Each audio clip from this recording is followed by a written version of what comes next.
तो hello guys and girls, स्वागत है आपका एक और न्यू वीडियो में। और ब्लडी मून चैनल पे आज हम देखेंगे हमारे VHS फ्रेंचाइज के सेकंड पार्ट VHS 2 को। ये रिलीज हुई थी 2013 में, फर्स्ट पार्ट के जस्ट एक साल बाद। फर्स्ट पार्ट ऑलरेडी अवेलेबल है चैनल पर, उसे देखकर आप VHS के बेसिक्स जान सकते हो, लेकिन शॉर्ट में मैं समझा देता हूँ। VHS का फुल फॉर्म है वीडियो होम सिस्टम। बेसिकली इसमें कुछ 4-5 फाउंड फुटेज वीडियो टेप्स होती हैं जो हमें थ्रू आउट द मूवी दिखाई जाती हैं, और इन्हें ही एंथोलॉजी मूवीज भी कहा जाता है। इन्हीं टेप्स में बहुत कुछ हॉरिफिक मोमेंट्स कैप्चर होते हैं। आप वीडियो देखो समझ जाओगे, लेकिन उससे पहले वार्निंग, ओनली 18 अबव वाले ही इसे कंटिन्यू करें। फिलहाल let's watch something really terrifying.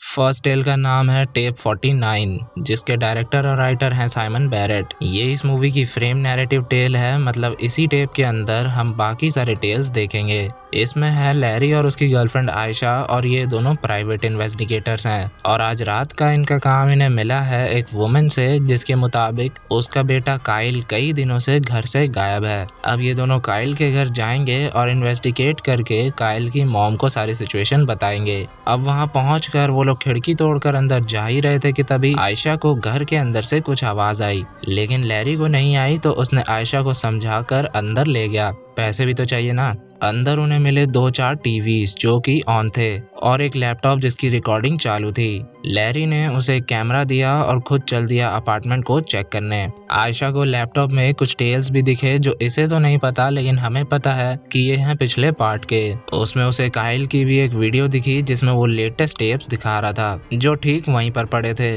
Ayesha laptop से डेटा लेने की जगह उसमें से एक टेप उठाकर देखने लगी। मूवी भी तो बनानी है ना।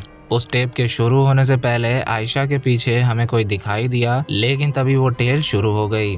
ये हमारी सेकेंड टेल, इसका नाम है फेज 1 क्लिनिकल ट्रायल्स। इसके डायरेक्टर हैं एडम विंगार्ड और राइटर है साइमन बैरेट। इसके लीड रोल में है खुद डायरेक्टर एडम। इसमें इनका नाम है हरमन। एक कार एक्सीडेंट में इसे अपनी दाईं आंख गंवानी पड़ी, इसलिए इसने उस आंख में एक कैमरा इम्प्लांट करवाया है जिससे वो देख पाएगा। डॉक्टर ने कहा कि एक बार इसके लगने के बाद इसे ऑफ नहीं किया जा सकता, मतलब हरमन अपने प्राइवेट टाइम में भी अकेला नहीं होगा। इसमें सब कुछ रिकॉर्ड होता रहेगा और वो सारा डेटा इसे बनाने वाली कंपनी के पास कलेक्ट होता रहेगा। डॉक्टर ने उसे ये भी बताया कि ये कैमरा अभी टेस्टिंग स्टेज में है, इसलिए तुम्हें कुछ ग्लिचेस देखने को मिल सकते हैं। फिर वो वहाँ से निकल रहा था तो उसे एक रेड बाल वाली लड़की दिखी जो उसे घूरे ही जा रही थी। इसके बाद वो आ गया अपने घर में वो वीडियो गेम्स खेल रहा था, तभी उसे किचन से कुछ आवाज आई और वहाँ पर चाय की केटली अपने आप ही नीचे गिरी पड़ी थी। उसे उठाकर वो बेडरूम में गया तो उसे उसके बेड पे कोई लेटा हुआ दिखा, बेडशीट के नीचे। और अब कैमरा में ग्लिचेस हो रहे थे। बेडशीट हटाने पर वहाँ कोई नहीं था, लेकिन जैसे ही वो वहाँ से जाने के लिए मुड़ा तो उसे एक मरे हुए बंदे की झलक दिखी, जिससे डर कर उसने खुद को बाथरूम में बंद कर लिया। उसने डॉक्टर को कॉल लगाया और बोला कि मैं कल के कल इसे आकर निकलवाने वाला हूँ, मैं एक आंख से काम चला लूंगा। इसके बाद वो फिर से बाहर गया तो इस बार उसे एक डेड बच्ची भी दिख रही थी, तो फिर से वो बाथरूम में छुप गया। बाहर से दरवाजा पीटने की आवाज आ रही थी, लेकिन जैसे तैसे उसे इग्नोर करते हुए वो बाथ टब में ही सो गया। सुबह उसने देखा कि उसके घर में सारे सामान यहाँ वहाँ बिखरे हुए थे। वो हॉल में गया और वहाँ जाकर सो गया और उठा सीधा शाम को, क्योंकि उसके घर के बाहर कोई आया हुआ था। वो वही लाल बालों वाली लड़की थी। उसने कहा कि मुझे पता है कि तुम्हें अजीब चीजें दिख रही है। इतना सुनते ही हरमन ने उसे अंदर ले लिया। उसने अपना नाम बताया क्लैरिसा। उसने बताया कि वो डेफ यानी कि बहरी पैदा हुई थी, लेकिन उसने भी कान में इम्प्लांट करवा रखा है जिससे वो सुन पाती है। इम्प्लांट करवाने के बाद उसे कुछ एबनॉर्मल फ्रीक्वेंसीज भी सुनाई देने लगी थी जो नॉर्मल लोगों को सुनाई नहीं देती, बेसिकली मरे हुए लोगों की आवाज। बियर पीते हुए उसने बताया कि वो उन पे ज्यादा ध्यान देगा तो उतना ज्यादा वो पावरफुल होंगे। हरमन ने कहा अगर मैं इम्प्लांट निकलवा दूं तो। क्लैरिसा ने कहा कि इससे वो रहेंगे तो यहीं, बस तुम उन्हें देख नहीं पाओगे। तभी उनके रूम के बाहर हरमन को एक बंदे का घोस्ट दिखता है, जिसके बारे में उसने क्लैरिसा को बताया तो उसने कहा कि वो जानती है कि वो बाहर खड़ा है और वो उसका यानी कि क्लैरिसा का ही अंकल है। उसने कहा उस पर फोकस मत करो। हरमन को डिस्ट्रैक्ट करने और अंकल को भगाने के लिए वो हरमन के साथ मेकआउट करने लगी, जिससे चचा वहां से चला गया। बाद में जब वो उठा तो बाथरूम से लौटते हुए उसे फिर से कोई बेड पे सोया हुआ दिखा। इस बार चादर हटाने पर वहां थी वही बच्ची। उससे डर कर भागने पर उसे दिखी क्लैरिसा, जिसे कोई स्पिरिट पूल में खींच कर ले गई। हरमन ने उसे बचाने की कोशिश की, लेकिन किसी स्पिरिट ने उसे पूल के अंदर ही मार दिया। इसके बाद वो आया अंदर, जहाँ उसे दिखे उसी बंदे और बच्ची के भूत। उनसे डर कर वो फिर से सबसे सेफ जगह बाथरूम में छुप गया। वहाँ उसने एक रेजर से वो कैमरा ही काट कर निकाल दिया, लेकिन वहाँ आ गया क्लैरिसा का घोस्ट, वो भी अपने चाचा के साथ। उनसे बचकर वो भागा, लेकिन उसी बंदे के घोस्ट ने उसे पकड़ लिया। वो स्पिरिट बाथरूम से कैमरा लेकर गया और हरमन के मुंह में घुसा दिया, और इसी के साथ ये टेल खत्म हुई। तो थ्योरीज हैं कि वो बंदा और बच्ची इसलिए हरमन को दिख रहे थे क्योंकि जिस एक्सीडेंट में हरमन ने अपनी आंखें खोई थी उसमें उसने ओवर स्पीडिंग से इन दोनों को मार दिया था, और क्लैरिसा के अंकल ने उसका रेप करने की कोशिश की थी, लेकिन उसने अंकल की जान ले ली। इसलिए उसकी स्पिरिट को भगाने के लिए उसने रोमांस चालू कर दिया था। वापस फर्स्ट स्टेप में लैरी वहां आया तो आयशा ने उसे काइल की एक वीडियो दिखाई, जिसमें वो कह रहा था कि इन टेप्स को सीक्वेंस में देखने पर ये आपके ब्रेन और बॉडी पर बुरा इफेक्ट डाल सकते हैं। इसके बाद भी लैरी ने बोला कि तुम बाकी टेप्स देखो, क्या पता कुछ काम का मिल जाए। तब तक वो और छानबीन करेगा। उसके जाने के बाद आयशा ने दूसरा टेप चला लिया, जो है हमारी थर्ड टेल। इसका नाम है a ride in the park. इसके डायरेक्टर हैं एडवार्डो सैंचेज और ग्रेग हेल। राइटर भी यही दोनों हैं। इसमें एक माइक नाम का लड़का अपने हेलमेट में कैमरा लगाकर साइकिलिंग कर रहा होता है। तभी उसके रास्ते में आती है एक अनजान वुमेन। वो उससे हेल्प मांग रही थी, लेकिन तभी उसे खून की उल्टियां होने लगी।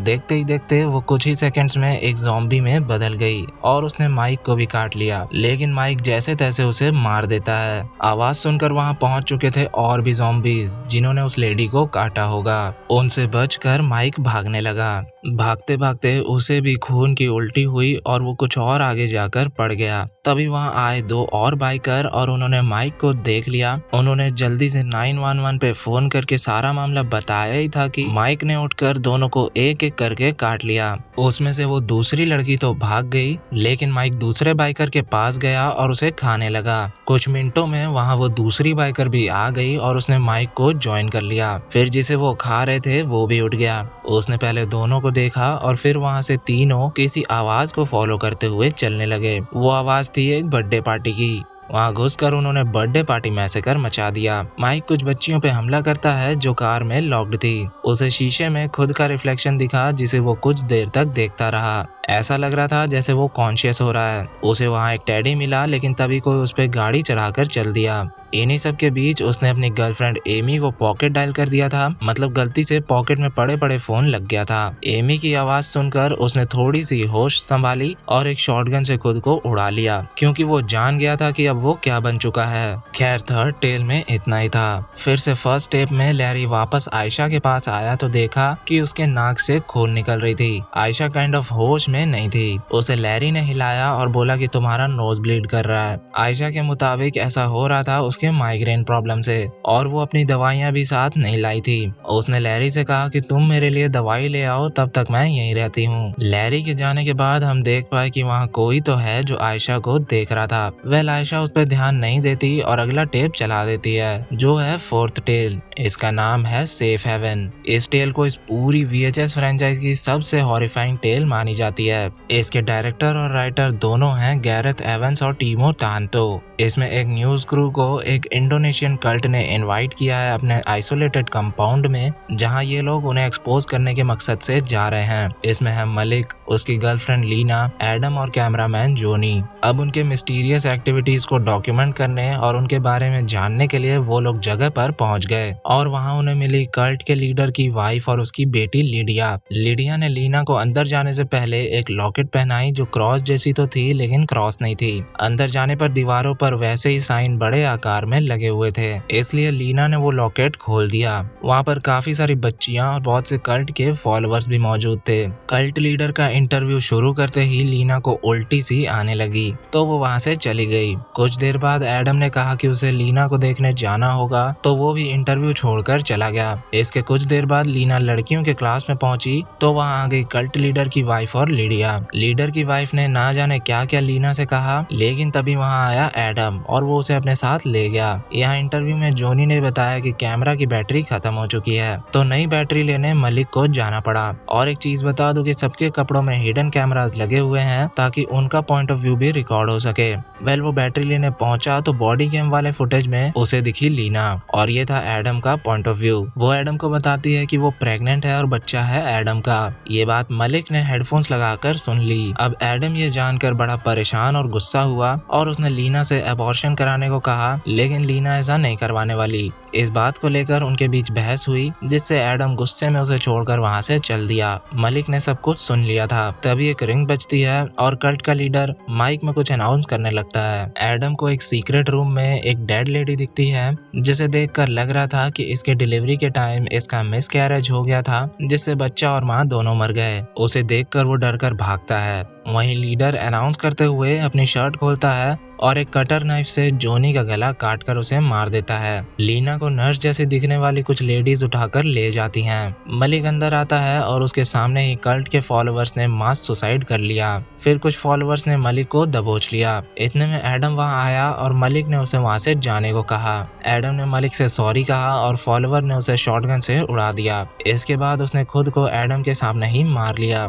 एडम को तभी लीना की चीखें सुनाई दी, इसलिए वो वहां से भागा और पहुंचा और अंदर, जहां वो देखता है कि लीडर को फॉलो करते हुए वही नर्सेज लीना को उठाकर ले जा रहे थे। एडम हिम्मत बांधकर एक आयरन रॉड लेकर आगे बढ़ने लगा, लेकिन आधे रास्ते में वहां हुआ एक बड़ा धमाका और छत पे अपसाइड डाउन एक अजीब सा क्रिएचर एडम के सामने से गुजरा। एडम जैसे ही खड़ा हुआ वैसे ही वहां आया लीडर। उसके पेट पे भी वही क्रॉस बना हुआ था। आते ही वो भी एक्सप्लोड हो गया। फिर एडम अंदर गया तो सबने लीना के हाथ पैर जकड़े हुए थे। उसने लीना को फ्री किया, लेकिन लीना के पेट में कुछ क्रॉल हो रहा था और उसके पेट पे भी उसी क्रॉस का निशान बन चुका था। देखते देखते उसके पेट से निकला एक सींग। इतना देखते ही एडम वहां से भाग लिया। फिर लीना का पेट फाड़कर बाहर आया एक लंबा चौड़ा शैतान। वहीं एडम को भागते हुए जॉनी दिखा, जो कि एक ज़ॉम्बी लाइक घोल में बदल चुका था, और वो लड़कियां और सारे फॉलोअर्स भी। लेकिन जैसे तैसे उन सबसे बच बचाकर वो बाहर आया और कार लेकर भागने लगा, लेकिन वो ऑलमोस्ट बाहर निकल ही गया था कि सेटन ने उस पे हमला कर दिया। उसे होश आया और वो बाहर आ पाता उससे पहले कार के छत पे से सेटन ने उसे देख लिया, लेकिन उसे मारा नहीं, बल्कि वो उसे कह रहा था पापा। एडम पागल सा हो चुका था और इसी के साथ यहीं पर ये टेल खत्म हुई। तो मेरे मुताबिक ये कल्ट सेटनिज्म को सपोर्ट प्रमोट सब कुछ करता था